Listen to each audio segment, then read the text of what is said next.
Most of us never think about where water comes from. We turn on the tap and water comes out. We can't even imagine what it would be like if there wasn't enough. Water is a finite resource in Colorado, and we have come to rely on our local governments to bring the water we need right to our homes for an affordable price.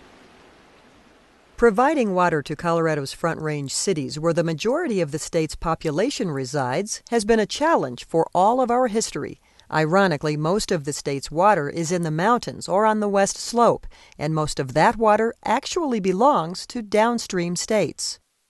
Engineering professor Neil Grigg from Colorado State University gives us some history about how Colorado's water became so precious. When the first settlers of Colorado arrived here, they didn't think that there was enough water for all of the water demand that we would have all along the Front Range. And they created a system where the first person to put the water to beneficial use had a property right in the use of that water for the future. So that led to the system that we call today first in time, first in right. A lot of people believe deeply in that system as being a sort of, you might say, a bastion of free enterprise, a way where you can use property rights to manage water well, and in general just a good way to manage water. Growing Front Range towns like Castle Rock face challenges for providing water to current and future residents. Pumping water from non-renewable aquifers has proven to be a temporary solution, and relying upon seasonal supplies means that in dry years, Castle Rock would not get the water its residents need. Castle Rock's town council is reviewing proposals from a few water providers, each with a different approach to meeting the needs of today and ensuring them for tomorrow. One proposal would have Castle Rock lease the infrastructure and the water with no guarantee that costs would not increase or that water would not be shut off entirely in dry years. This proposal would also require that their treated water would be stored in Rudder Hess Reservoir, which is not permitted for that use, and would require that a new treatment plant be built to retreat the water. Other proposals would pump water from designated groundwater basins. The proposal from United Water would see that Castle Rock would own, not lease, its supply and infrastructure, and that the town would have a constant flow, even in dry years. To help us explain where the water comes from, here's United's Josh Shipman. United buys water from the South Platte and South Platte tributaries.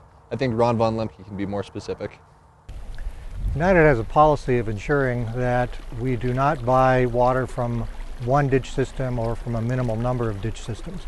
We do our best to buy water from a broad expanse of ditch systems in order to provide our customers a broad portfolio of water rights. It's not something that we always think about, but what would you do if your community couldn't provide you with the water that you needed? This is a generational decision for the citizens of Castle Rock and for the elected officials of Castle Rock. The decision they will be making within the next 12 months will affect the lives of the citizens, their children, and their grandchildren for generations to come. United purchases water off of the Platte River to include the Cache la Poudre and the St. Vrain. The water is purchased from the farms and then shared with the farms, and then through a series of exchanges, the water is then sent to the United well field, which is near Brighton, Colorado. From the United well field, it is then pumped out of the well field and then transported into the ECCV water treatment plant. It is there treated and then sent down a 36-mile pipeline to the ECCV tank farm, which is located at E470 and Smoky Hill Road. From the tank farm at ECCV, it is then transported to E470 in Chambers, and then a new pipeline will be constructed from E470 in Chambers and delivered directly to the Castle Rock water system. When United buys farms, we try and lease the land back to the farmer so the land can remain productive. Let's let United Water's president, Bob Lemke, tell us more about that. Because of the structure of Colorado water law, most of the senior reliable water rights are located on the lower South Platte from Greeley towards Fort Morgan. It's United's strategy to acquire these senior water rights, in all or in part from the farmers wishing to sell them, for use for municipal users who need an annual reliable source of water. We then seek to re-irrigate the farms using more junior rights so that agricultural production can be maintained in the areas from which the original water was obtained. Through this mechanism, we can have both a reliable municipal supply and maintain agricultural economic vitality. So given that the water is already stressed, the question is there going to be enough water for all this growth along the Front Range? Another tendency is to shift the water from agriculture back into urban uses to try to have, in many cases, cooperative ventures so that we can keep farmland in production at the same time that the cities grow. There are going to be a lot of other innovations such as trading water, storing water better, putting water into aquifers temporarily, and pumping it out later, using groundwater better. We're looking at all kinds of innovations. It's going to be very difficult to import water from the Western Slope or from any other source for the future. So Colorado, for the most part, is going to have to look to its own resources for its future water supplies. Municipalities have an obligation and a responsibility in representing their citizenry that they meet the delivery requirements of a normal single-family household. United would recommend Castle Rock purchase peak capacity water to minimize storage requirements, to minimize waste, and to assure its customers water would be available when they need it.